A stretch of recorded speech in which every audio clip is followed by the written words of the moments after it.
And now that we've got the navigation portion filled out, let's look at the bottom of this sheet and we can start putting some of the information in here. So the first one here is going to have us look at the fuel requirements for the flight. So we'll use the POH for that. So we'll start by looking at what our gallon per hour in cruise is going to be. So if we pull up the POH, and we're in the performance section again, and in fact we can use that exact same cruise performance chart that we used before. So remember, we're starting at 2,000 feet and then we're working our way up to 4,500. So we'll be okay kind of in this zone here, the 2,000 and 4,000 foot pressure altitudes areas, and we'll use that standard temperature area again. You can change this for whatever the conditions of the flight are when you're going to take off, and it's going to be based in part on the weather as well as the altitudes that you fly at.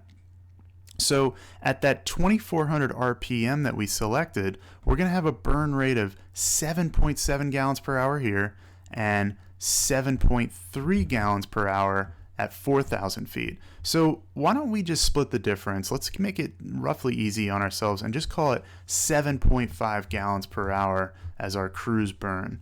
So we'll put that up here. And remember that this is a rate. This is our gallons per hour. So that's going to be in italics just to kind of keep it separate from this other stuff, which is going to be the actual amount that we burn. So the first one is going to be run up, taxi, and takeoff. So where we'll get that information is we'll go back into that time, fuel, and distance to climb sheet in section 5 here in performance. And notice the first note. It says add 1.1 gallons of fuel for engine start, taxi, and takeoff. So that's been given to us right off the bat, 1.1 gallons. All right, next we'll look at our climb. Now I know we're kind of doing some climbing, then cruising, then climbing, then cruising, and then stopping again, but let's take it all as one big climb because it's going to work out the same way regardless of how we do it anyways. Just bear with me and you'll see. So we're starting at sea level and we're going up to 4,500 feet between these two figures here. So the fuel used is going to be halfway between 1.4 and 1.7. Let's call it 1.6 just to be conservative so that we don't burn too much fuel. And we'll put that into our actual fuel burn for the climb, 1.6 gallons. Now, one nifty thing we can do is we can look at how much time is going to be used as well as the distance that we cover. So we're going to cover, if we're in between these two figures, we're going to cover 10 miles of our flight climbing. Now what that means is that the rest of the flight, if it's a 61-mile flight, the remaining 51 miles and the remaining time, so we'll subtract from 38 minutes, we'll subtract 10 minutes, the remaining 28 minutes of the flight are going to be spent in cruise. So let's look at cruise. And if we scroll down and we find that cruise performance again, let's take our 4,000 foot level at 2,400 feet. We have our gallons per hour. We've already figured out our 7.5 gallons per hour cruise. So if that's an hour, we're concerned with how much fuel we're going to burn in the fraction of the hour that we're actually cruising for. So again, it's a 38-minute trip. We're climbing up to between 4,000 and 5,000. The time is going to be 8 minutes, right? Halfway between 7 and 9. So let's take 8 minutes off that 38-minute flight. We get 30 minutes. It's a perfect half hour. So basically, all I need to do is divide 7.5 in half, and just because I don't trust my brain sometimes after having done a little bit too much mental math, we'll do it out here. And let's get rid of that second decimal. Let's just call it 3.8 gallons, just to be, again, on the conservative side, just to pretend like we're going to burn more than we're actually going to burn up there. So 3.8 in cruise. Now, you get this next one, because notice, you may have noticed during this whole time that we haven't made any kind of allowance whatsoever for a descent to land, right? Hagerstown is not at 4,500 feet. We're going to descend down to the runway and land.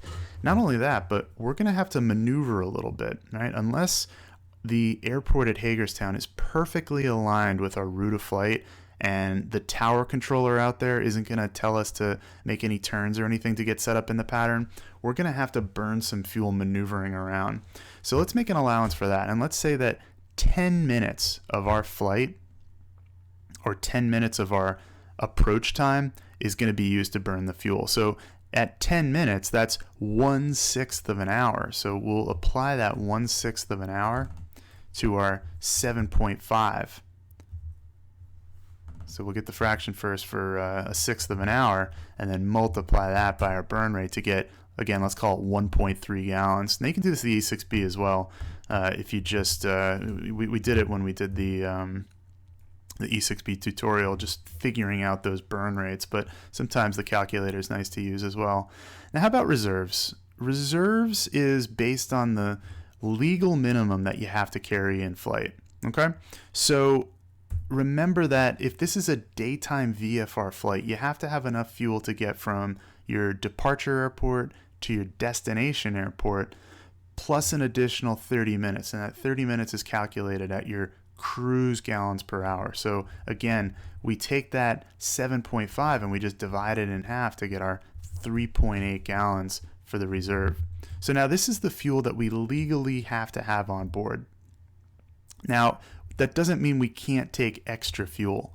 It always is a good idea to have more fuel, especially more fuel than you're legally required to have. The legal minimum is very, very small. So we'll give ourselves an extra 15 gallons of fuel just to be on the safe side. And now let's see what that gives us total, because we're concerned with how much gas we're going to take on the flight for weight and balance purposes. So we'll add all that up, and that gives us 26.6 gallons of fuel total.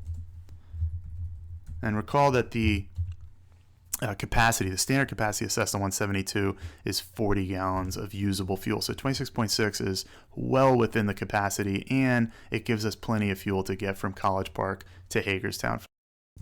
Let's get some information about the departure and destination airports into the Nav Log. We're going to use the sectional chart, and we're going to use the chart supplement for this. And what we want to do is we want to get as much information on the Nav Log as we can get and still make it relevant. Remember, the Nav Log is our playbook in the cockpit. This is what we're going to be referring to as we conduct this cross-country flight. So we want to have all this stuff kind of at a glance as we go along. So let's start with the departure airport, College Park. And we'll start with what we can get off the sectional chart. Now for this one, I'll show you SkyVector. This website here is going to allow us to get a good look at what we need off of the sectional. But again, you can just find this right on your sectionals as well. If I put in College Park Airport and pull that up, we'll get the information here. Here it is, College Park. Now first of all, what do I want? I want the ATIS/AWOS, which is the weather. So we'll get that. That's 121.225. Start putting those in. Now tower/CTAF. Doesn't have a tower, but it does have a CTAF frequency. That's that 122.975. Ground is something that they have at tower at airports. They don't have a ground controller here, so we'll leave that off. Departure. Now you're not going to find a departure frequency on the chart, so we'll hold off on that for a sec because we'll use the chart supplement for that. Now we can use the runways and lengths on here because you see that the longest runway is 2,600 feet, rounding to the nearest 100. But we can be more precise, so we'll save that for the chart supplement. We'll have a look at that later. Same thing for the pattern altitude, but the field elevation we can get. There's the field elevation right there. It's 48 feet, so we'll put that in. So now using the sectional, let's get some information about Hagerstown. KHGR, pulling that up, here it is. First thing first, it's asking us about ATIS/AWOS. They have what's called an ASOS, which is an automated weather at a towered airport. So 126.375 will go in there. Followed by approach, and again, we'll leave that off for now because we'll look at the chart supplement for that, but we can get the tower frequency. The control tower is right there, 120.3. Ground will also get off of the chart supplement as well as the runways and lengths. The field elevation we can see right there is 703, so it's up in the hills a little bit more than College Park is, and then we'll figure the pattern altitude off the chart supplement. So let's pull up the chart supplement now. And here it is. Now what we want to do is we want to flip, and you can kind of see at the top of the page, we're looking for Maryland, and we'll start with College Park. Massachusetts, Maryland, and then we scroll up until we find College Park under C.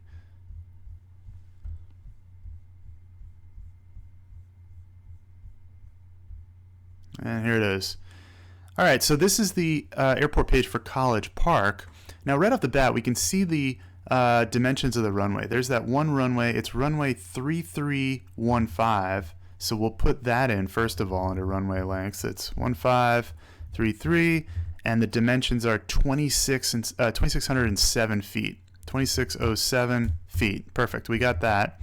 Ground they don't have. Departure we can find. You see under the communications part, it has Potomac approach departure control 125.65. We'll put that in. Now, why do we want that? Well, in the flight restricted zone and in the larger SFRA, we're going to be assigned a frequency to contact. So we actually don't have a choice.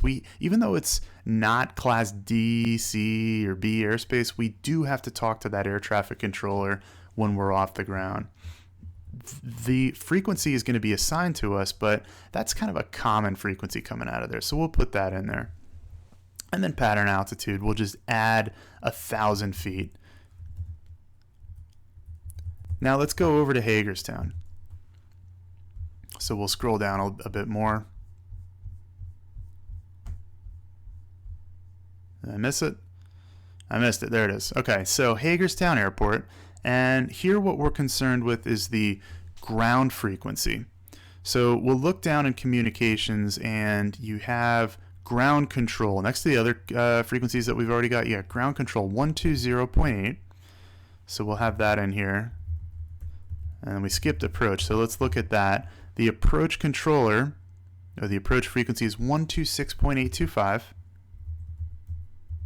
So we have that in. And now our runway lengths. There's two runways. The first one, the big one, is runway 927. And that one is 7,000 feet long. And then we also have runway 220, which is 3,165 feet long. So we've got that information too. And the pattern altitude will add 1,000 feet to get our pattern altitude there. So that's the information for the airports that we're departing and arriving.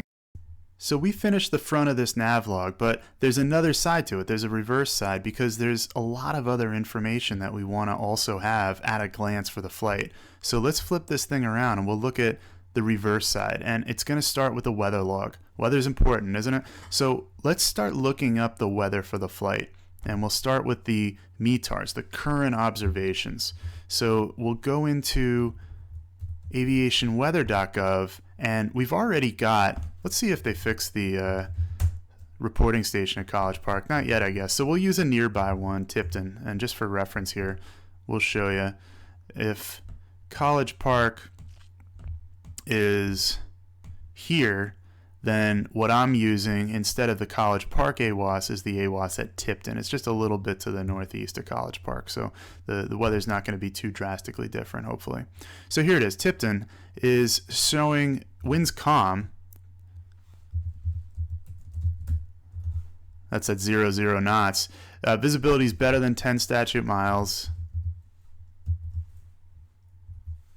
And again, you know, when you're doing this, you could be handwriting it, so it'll be a little bit more freeform than maybe what I'm doing here. Skies are clear. Couldn't be nicer tonight out there. Skies are clear. Temperature is 20 Celsius. The dew point is 12 Celsius. The altimeter is 2988. So that's our METAR departing. En route, let's see, we'll use Frederick since that's kind of an en route airport along the route of flight. In fact, we're going to be passing pretty much right over the top.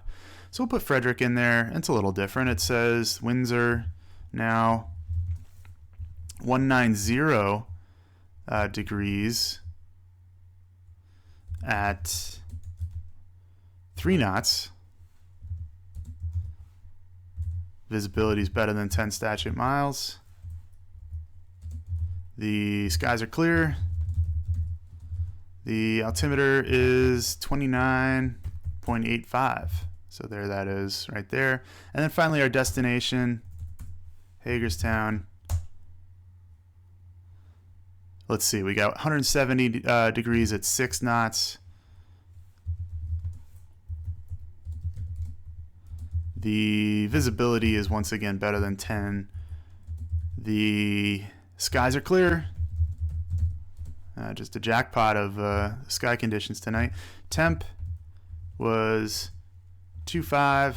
Dew point was 0.8. The altimeter is 29.85. Now, did I miss the temperature at Frederick, or was that not available?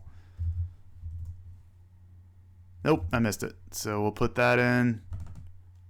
We said temp 2.6, dew point 10. All right, so we've got all that in now. So those are our current conditions. Now let's look at the TAFs. Let's look at the forecast. So for the forecast, the nearest forecast around College Park is going to be at Baltimore. So here it is, and that's the valid time for now. It's winds 190 at 3. We've got 10 statute mile visibility. Few clouds at 20,000 feet. Temperature 2.6, dew point 10. Be careful, by the way, with the altitudes, right? Make sure you're adding 2 zeros to this to figure out what the altitude. Don't interpret this as 2,000 feet. Temperature's 2.6. Dew point, I think it's at 10. Yep, and then the altimeter. Oh, you know what? I need to catch myself because I'm looking at the METAR, not the TAF.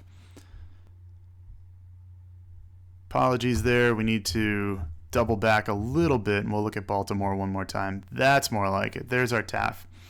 So let's see. The valid time, it's currently 23:15 Zulu, so we'll just use this right across the top here. The winds are going to be 230.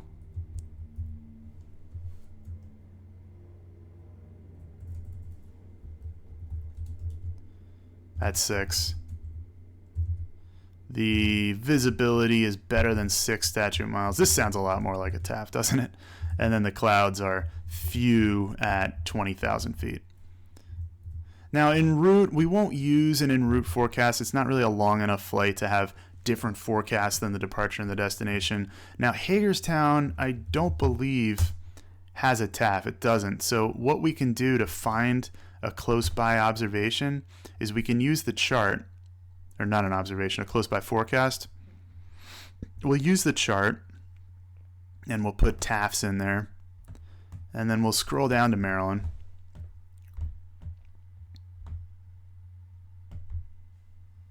And if we zoom in on the area around Hagerstown, we'll look for what the closest reporting station is. So Hagerstown's roughly here. There's the closest reporting station. It's Martinsburg in West Virginia. And let's look at that information. So there it is. The winds 200 at 8.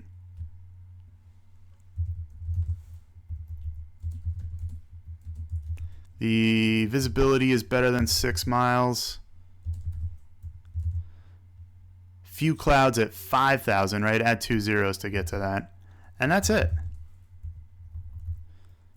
Really perfect weather, both observed and forecast for the route of flight for this flight here. Next we have winds aloft. Now we already figured this out, but we can put this in here for reference. If it were a longer flight, obviously the wind aloft would change as we were going from one geographic area to another. On a shorter flight like this, it's going to apply throughout. We're just going to use that Westminster value. So let's look that up again. Now hopefully it hasn't changed since we checked on it earlier in the class here to throw us off too much, but let's have a look at what that's showing. Click that out, and yeah, they haven't updated it yet. So there we are, EMI at 3,000 feet, and at 6,000 feet we've got 230 degrees at 12 knots and 280 degrees at 19 knots. So let's populate that, and we got 3,000 feet, 230 degrees, and then at 6,000 feet it was 280 degrees, and that's going to apply for the departure, the en route, and the destination phase. Now the speeds, it was 12 knots and 19 knots. So we'll put that in as well. 6,000 feet, 19 knots, and again, we can carry that. Oops, we can carry that down to the rest of those too. So now we've got that for reference for when we're flying up at those various altitudes. Now let's look at some hazards. Let's look at the AIRMETs and the SIGMETs and see if there's any icing or IFR conditions, turbulence, convective activity, and then we'll also look at the pilot reports, the PIREPs, to see what aircraft are actually saying is happening tonight. So aviationweather.gov once again, we'll bring it to the home page, and then we'll look at let's start with the AIRMETs. And we'll have it overlay our part of Maryland, and kind of to be expected here, no AIRMETs are in effect for the area, right? You can see that I have things like low level and high level turbulence, low level wind shear, surface winds, icing, those types of things will be on there, IFR, etc. So I'm not seeing any AIRMETs. Now how about SIGMETs, significant meteorological, something like a convective area, and again, nothing there at all. So again, severe clear kind of tonight. One thing we can look up though, we can look up the freezing level. So if we go into icing under forecasts, and then we pull up the freezing level chart, now you can see that in our area of Maryland, that's the color that corresponds. It's going to put the freezing level at about 15,000 feet. So we'll put that in just because we really don't have much else to report on. Flight level 150 is the freezing level.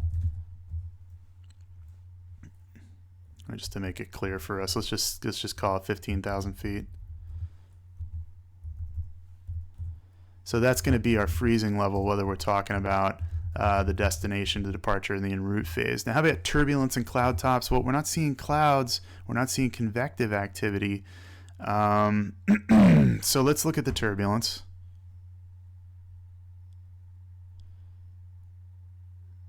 No SIGMETs or anything like that out there, so no turbulence is going to apply, but you never know. Let's see what anybody is actually reporting out there. So we'll look at our aircraft reports or pilot reports, and we'll see what we have in the area. And lo and behold, nobody's really going to go out of their way to report good weather. Maybe every once in a while. But just for reference, you do see that there's some turbulence reports up in the flight levels, up at the high altitudes here in Indiana, and then a few here in New York State. But again, in Maryland, none. So this is pretty easy. Unlike when we looked at the flight in Texas, not a whole lot going on out there. So, you know, we can consider ourselves lucky for this flight. Let's do the weight and balance for the flight now. So here the weight and balance section is in here. And then notice, by the way, on the left side, that's just useful information for the flight. Stuff like altitudes to keep in mind, VFR weather minimums, required equipment, some good checklist items in an emergency, rules of thumb for crosswind component, etc. Give that a look and just kind of see everything that's going to go in there. But let's look at the weight and balance. So we're going to use the POH, and we're going to use the empty weight and balance certification for the aircraft to complete this. So let's start by putting these items in, right? Because we're going to want to know the weight, the arm, and the moment of each thing that we're putting onto the aircraft, starting with the empty weight of the aircraft itself.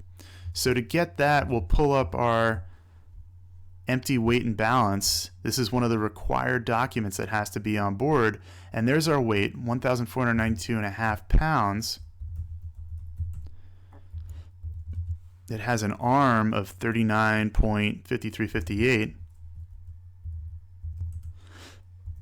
and a moment of 59,007.23.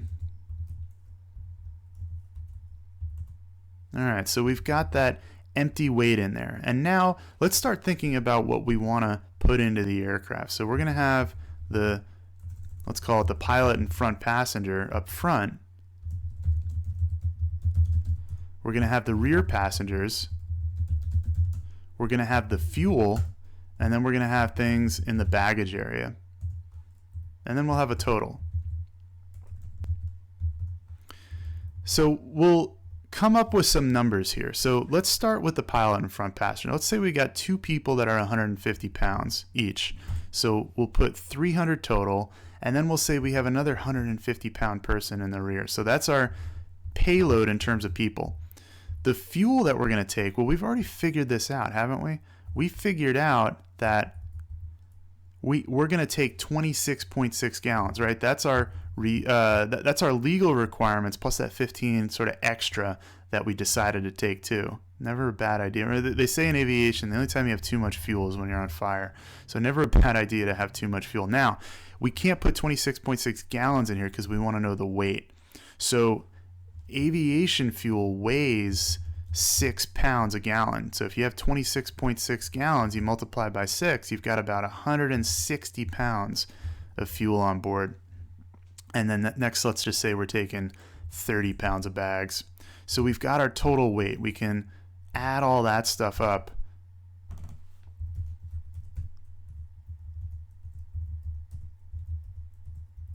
To get 2132 as our total weight, 0.5. Now we've got to figure out the arm and the moment. So this is where the POH is going to come into play. So let's move from section 5 now into section 6 of the POH, and that's going to have all of our figures in there for weight and balance. Here's section 6, and we'll move down first to our loading arrangement diagram. So we'll use the standard setting. That's what we're going to be operating off of. We use the pilot and front passenger, and it's telling us that that's at station 37. And again, the asterisk and the parentheses numbers just mean that you can move the seat forward and backwards to change the position of the arm. But let's use 37. So we'll put 37 as the arm there. Rear passengers is 73. Fuel, up in the notes, it says that all the fuel tanks are going to be located at 48. And finally, baggage is at 95. Now you don't add these up, right? Because what we want to do is we want to multiply the weight times the arm. Formula is right up here. Weight times arm equals moment. So we'll figure the moment for each one of the loads that we've put in. So 300 times 37 gives us 11,100. The rear passengers, 150 times 73 gives us 10,950. The fuel, 160 times 48 is 7680. And the baggage, 2850. Now the moments we do add up. So we'll add all of those moments we just calculated up to get 91,587.2. So now we've got the total weight and the total moment of the aircraft. Now, if you want to, you can figure the CG based off of that, right? What you do is you take the moment and divide by the weight to get your 42.9 CG. But just be careful, because that's not the number you're going to get if you add up all these arms. So caution on that one. But that's our center of gravity. So now the last step here is to make sure that we're in the acceptable limits for the flight. So that's when we'll move down to the moment envelope here, put it the right side up. And what we want to do is we want to start with a weight, which is 2132, and the moment 91,587. So 2132 moves along roughly here, and then we want to go to 91,587, which is about here. So they come up and they meet each other right smack dab in the middle of the normal category. So everything sort of checks out in terms of weight and balance. We're in the normal category, and that's all great. All right, now let's calculate our takeoff and landing performance for the aircraft to make sure we've got enough runway at our departure and our destination points to get us safely into the air and back on the ground.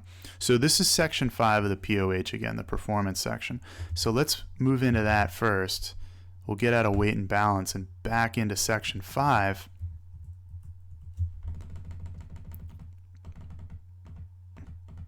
And we'll start with the takeoff charts. There they are. Now we'll flip it right side up. Now notice right off the bat that this first takeoff chart is going to have us at our max weight at 2,400 pounds, but we just calculated ourselves just shy of 22. So let's make sure we're using the 2,200 chart for our takeoff distance. All right, so first thing to know, to figure out is our pressure altitude on departure, okay? So let's look at the nav log because we can figure this out anyways, right? The airport we're departing from, College Park, the field elevation's 48 feet, okay? We found out that the altimeter setting is 2988.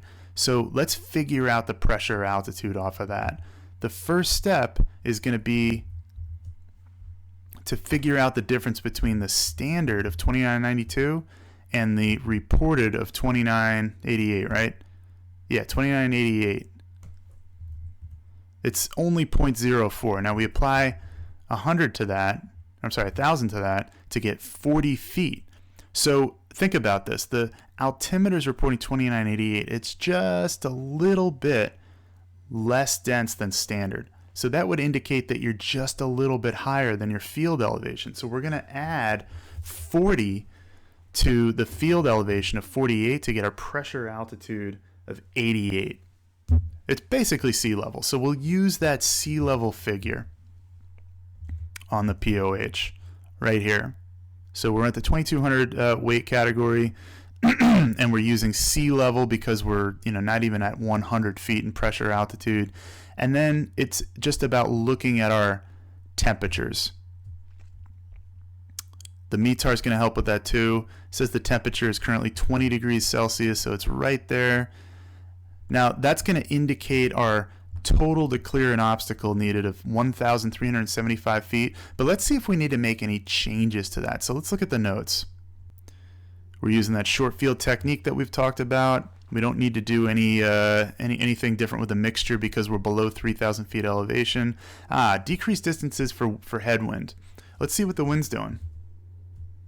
Lo and behold, winds are calm. So any amount of wind would cause us to, first of all, think about which runway we want to use, and then to apply a little bit of a decrease to the amount of distance that we would use, depending on how much of that wind is a headwind component to help us out on takeoff. So we'll leave that off, and we'll just use our figure that we computed before at 1,375 as our takeoff performance. So takeoff to clear 50-foot obstacle is 1,375 feet, and then we can move on to the landing.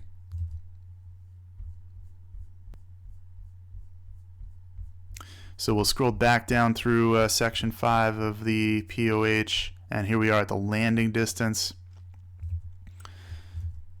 Pressure altitude once again. So this time we're at Hagerstown, and Hagerstown is at 703 feet. The altimeter setting at Hagerstown is 2985. So once again, we'll subtract that from the standard, and then we'll multiply it by 1,000. That's our conversion factor. So we'll add that to the field elevation to get a pressure altitude at Hagerstown of 773 feet. So the closest figure here is going to be the 1,000 foot. Now, one thing to note here is that, our weight is 2,400 pounds, but guess what? There's no option to use anything other than max gross for landing. So that's what we'll use, and it's more conservative to assume a heavier aircraft anyway. So we'll use that max gross. We'll use 1,000 feet. The temperature at Hagerstown is reported at 25 degrees. So we're going to be interpolating, or we're going to be using the average between these two figures, 1325 and 1360.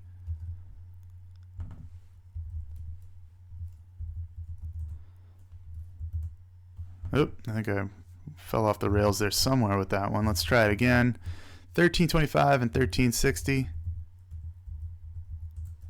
Divide by 2 gives you 1342. That's our required landing distance to clear a 50-foot obstacle, get our wheels on the ground, and then get stopped. Now, do we need to make any changes to that is the question. So it says decrease distance is 10% for each 9 knots of headwind. So let's see if we have any headwind.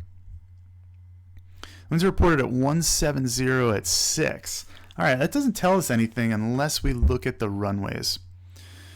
The runways at Hagerstown are runways 9, 27, 2, and 20. So with winds out of 170, the best choice for the runway is going to be runway 20. Now the question is, how much of that 6 knots is a headwind? Okay, well, runway 20 and winds at 170 mean that we have a 30-degree crosswind / headwind component. So basically, or to put it more correctly, we have a 30-degree crosswind component. What that means is that half of the wind speed is going to be crosswind, which means that half of the wind speed is going to be headwind. You could use the E6B for this as well, but it's one of the nice things about having it in the useful information is that it's right there at a glance. So the wind 30 degrees off your nose means that it's not going to be 6 knots a headwind, it's going to be 3 knots a headwind. So let's look at our notes here. So if it were 9 knots a headwind, we would take 10%. It's only a third of that. So we'll decrease the distance by 3%. So here's the distance we calculated, and we'll decrease that by 3%. So we'll basically take 97% of that to get 1,302. So we don't need as much runway because we've got a little bit of wind in our face. So landing to clear 50-foot obstacle, we said 1,302. And there we have it. We have the takeoff and landing performance. Then obviously we want to compare that and make sure that, yeah, of course, we've got plenty of runway at both College Park and Hagerstown for that required takeoff and landing performance. Finally, let's get some information about an alternate airport in case we need one up there, and then we'll get some notes and check NOTAMs for the flight. So alternate airport, we're going to overfly Frederick, and that's a nice big one. So we'll use that as our sort of bug out airport. If we need to divert, if we need to stop along the route of flight, that's where we'll do it at. So let's have a look at some information regarding Frederick Airport. We'll go back into SkyVector for that. And here's Frederick here. And we don't need to go crazy like we did putting the information for College Park and Hagerstown in, but let's just get some important stuff in there for Frederick. So first of all, we'll call out Frederick as our alternate and put the identifier in, and we'll have the control tower frequency as 132.4. We'll have the ATIS as 124.87. And then field elevation 306. Just anything we can see just right there at a glance. And hey, look, we can even see that runways 5 and 12 are right pattern. Now let's check NOTAMs.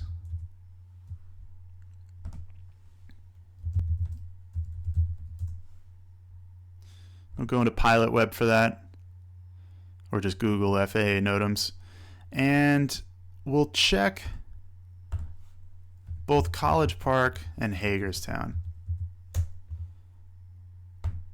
Pull those up, and you see some obstruction NOTAMs. You see the airspace NOTAMs, given the fact that it's in the freeze College Park is. And then you see some NOTAMs about instrument approach procedures. None of these are really going to concern us too much. At Hagerstown, sort of the same thing. You got a crane that's an obstruction. So we'll just have a look at that. But there's nothing that's like, you know, the airport's closed or a taxiway is closed or an air show is happening or anything like that.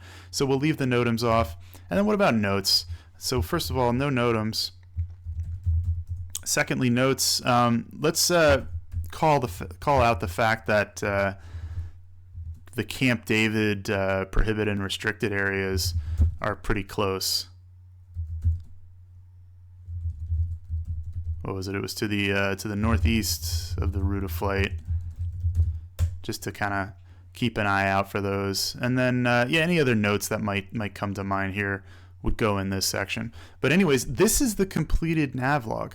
This is everything that we're going to do to satisfy the requirements that we have to plan the flight out. We've planned our route, we've planned the direction that we're going to point the aircraft, how long it's going to take, how much fuel we're going to burn, the frequencies that we need to contact. We've made sure that the aircraft is in the proper weight category. We've gotten all the weather information, and we've checked NOTAMs and thought about our takeoff and landing performance. It's all right there, and it's all at a glance. You can print that out, and this completed file is going to be included in the course files for this course, just so that you can try to reproduce this by watching the video. Well, that's our flight planned out. We've gotten everything on that nav log for the flight from College Park to Hagerstown. Now, you may not be able to take this flight specifically on this route, but you can use this information for the flights that you're going to be planning out when you do your cross countries as a student pilot. And hey, guess what? If you do want to come along with us in the cockpit from College Park to Hagerstown, there's a video file included in the course files. That's the entire flight. So notice that we're using the same sort of landmarks in the flight, and notice the air traffic control that's going on when we're en route. So definitely have a look at that. You can even use the nav log to kind of follow along during the flight itself. So we'll see you back. Our next class is the last class, and that's where we're going to get ready to take the knowledge exam. We're going to look at the hardest questions on the FAA knowledge test to really try to get familiar with those so that we don't lose a ton of points when we sit for the knowledge test. So we'll see you back for that final class exam preparation.